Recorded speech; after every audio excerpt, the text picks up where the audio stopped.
Біз Қарағанды қаласы Болашақ жоғары колледжінің БМ-22 тобының студенттері мұқтаждарға кітап сыйла акциясы аясында бейнеролик ұсынамыз.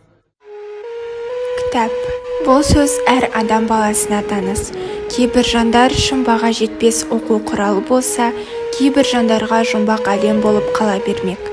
Кітаптың құдіретін сөзбен жеткізу мүмкін емес. Кітап білім бұлағы, білім өмір шырағы деген екен дана халқымыз. Бүгінде бұл сөздердің мағынасы әлі де жойылған емес. Себебі кітап арқылы біз жастар білім алсақ, сол білім арқылы өміріміздің соңына дейін нәр аламыз. Кітап адам баласының сан ғасырлық ақыл-ойының жемісі, тарихы мен тағылымының алтын сандығы. Кітап дегеніміз алдыңғы ұрпақтың артқы ұрпаққа қалдырған рухани өсиеті.